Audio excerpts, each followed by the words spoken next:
Halo teman Axel, kembali lagi dengan aku Afrizal. Kali ini masih di dalam pembahasan kuis Axel TPB, di mana subjek yang kita angkat pada video kali ini adalah terkait dengan fisika.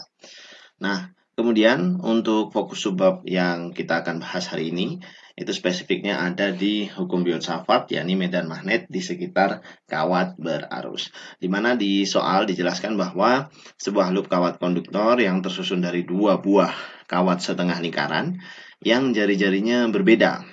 Nah, gitu ya. Dialiri dengan arus seperti tampak pada gambar berikut. Oke, teman-teman bisa lihat gambar di sebelah kanan, berarti yang dimaksudkan sebagai loop itu adalah yang berwarna merah gitu ya. Jadi itu terbentuk sebuah eh, loop yang susunannya adalah dua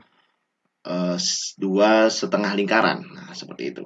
Terus diketahui bahwa titik pusat lengkungan kedua kawat tersebut yang tentu ada penghubung kawat lurus itu ada di 0,0,0. Nah, gitu ya, atau di titik pusat kartesian. Nah, itu dan ternyata kawat ini dialiri dengan arus sebesar 0,1 ampere dengan arah arus juga telah ditunjukkan seperti yang ada di gambar. Pertanyaannya, kita diminta untuk menentukan besar dan arah medan magnet resultan yang dihasilkan loop kawat tersebut di titik 0,0,0 atau di pusat kartesian. Nah, seperti yang kita tahu bahwasanya hubungan antara medan magnet yang ditimbulkan oleh suatu kawat berarus, terutama yang bentuknya adalah lingkaran, di titik pusatnya itu bisa kita tentukan arahnya dengan menggunakan kaidah tangan kanan. Dengan arah arus ini menggambarkan 4 jari melengkung gitu ya, seolah-olah kita genggam gitu. Kita ikuti kelengkungannya dengan 4 jari. Terus kemudian arah medan magnetnya itu mengikuti arah ibu jari. Sehingga dengan menggunakan konsep tersebut aku tahu bahwasanya akibat kawat yang jari-jarinya lebih besar itu medan magnetnya arahnya akan ke sumbu Z negatif. Nah, akan seperti ini. Oke, kita gambarkan dulu. Ini B akibat kawat 1 ya, yang besar. Terus kemudian sekarang kita juga harus mengetahui nih B akibat kawat melengkung yang kecil gitu ya. Yang nomor 2 di mana arus kan berarti mengalir ke sebelah sana. Kalau kita menggunakan kaidah tangan kanan gitu ya, berarti kita akan dapatkan nanti arah medan magnetnya adalah ke sumbu Y positif. Nah, seperti ini. Ini adalah B2. Nah, gitu. Sehingga kemungkinan resultan untuk kedua gaya ini nanti akan menghasilkan gaya yang arahnya mungkin seron ke sebelah sini ya. Ini kita sebut sebagai B resultan. Nah, lantas kan sebenarnya di gambar ini terdapat dua ruas ya, dua ruas kawat yang lurus. Nah, ini yang seperti aku gambar. Di mana untuk kedua ruas ini terhadap titik 0,0,0 tidak memberikan pengaruh medan magnet atau tidak menghasilkan medan magnet. Kenapa? Karena dikatakan bahwa medan magnet di sekitar kawat lurus yang berarus itu berada di bukan di garis yang sejajar atau garis yang dilewati oleh kawat tersebut, melainkan ada di sekitarnya, di samping-sampingnya gitu.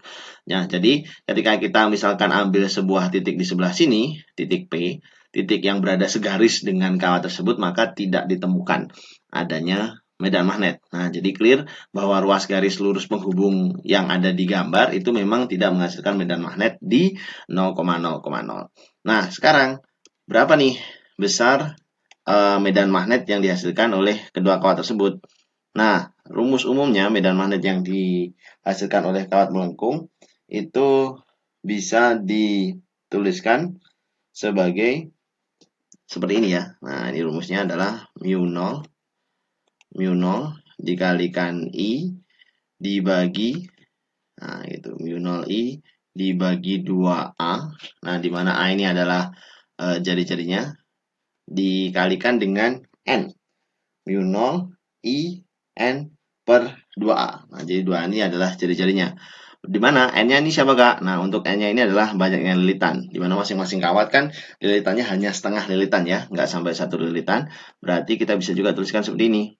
B untuk kawat 1 yang besar itu sama dengan mu 0 dikalikan arus I dikalikan 1 per 2 dibagi 2A1, atau ini bisa juga kita tuliskan mu 0 itu 4pi kali 10 minus 7 dikalikan arusnya 10 minus 1 ya, 0,1. Terus dibagi 2, ini 2, terus kemudian ada A1. Jari-jarinya tadi dikatakan 20 cm ya, berarti 0,2. Nah, seperti ini. Kemudian ini kita bisa coret, 4 dibagi 0,2 sama dengan 20 ya. 20pi dikali 10 pangkat minus 8 Tesla. Atau berarti sama dengan 2pi dikali 10 pangkat minus 7. Seperti itu ya, Tesla. Nah, ini medan magnet yang dihasilkan oleh kawat 1. Nah, arahnya kemana, Kak? Nah, kawat 1 tadi B1 arahnya ke sumbu Z negatif, berarti minus. Ya, kita bisa tuliskan vektor komponennya, minus Kh. Kemudian, sekarang untuk B2, itu dituliskan sebagai mu0, I, arusnya juga. Terus kemudian banyaknya yang dilihatkan sama, setengah, seperti ini. Dibagi dengan 2A2. Nah, atau berarti ini sama dengan mu0 seperti biasa ya, 4pi kali 10 minus 7 dikalikan arusnya 10 minus 1 seperti ini, dibagi dengan 2, itu dari setengahnya tadi dikalikan 2, dikalikan lagi jari-jari yang kedua. Nah, jari-jari yang kedua itu 10 cm. Nah, berarti ini 0,1. Oke, ada yang bisa dieliminasi sepertinya ini dan ini. Berarti hasilnya nanti adalah 2pi. Ya, kurang lebih seperti itu. 2pi kali 10 minus 7 Tesla. Nah, cuman vektor satuannya ke sumbu Y positif. Nah, berarti ini J hat. Ya, seperti itu. Oh, berarti karena yang dicari adalah B resultan atau B total. Ya, sama saja kita bisa tuliskan berarti B resultan itu sama dengan B1 ditambah dengan B2. Nah, penjumlahannya secara apa, Kak? Secara super posisi vektor ya, berarti sama dengan 2pi kali 10 minus 7. Nah, terus vektornya gampang, ada J hat seperti ini, sama satu lagi minus K hat. Nah, gitu. Oke, karena faktor pengalinya sama, makanya aku taruh di bagian luar. Terus kemudian karena ditanya arahnya, berarti arahnya tentu kita akan pakai arah ini. Nah, arah dari J hat minus K hat. Nah, itu berarti cara menjawabnya. Arahnya itu berarti di J hat atau 1 J hat minus 1 K hat. Nah, atau kalau misalkan mau disederhanakan, boleh menjadi vektor satuan, yakni 1 per akar 2 J hat minus 1 per akar 2 K hat.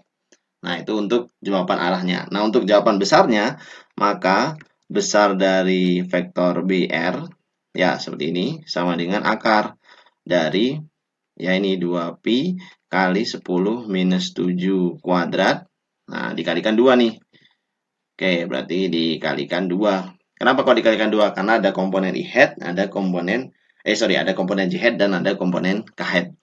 Atau berarti sama dengan 2pi akar 2. Nah, gitu. Dikalikan 10 minus 7 Tesla. Nah, jadi dengan arah vektor resultannya di sini 1 per akar 2 J hat min 1 per akar, lantas besarnya adalah 2pi akar 2 kali 10 min 7 Tesla. Itulah akan menjadi jawaban untuk soal kali ini. Nah, jadi seperti itu pembahasan kuis Axel TPB Fisika yang ke-6, dan sampai jumpa di video berikutnya. Terima kasih.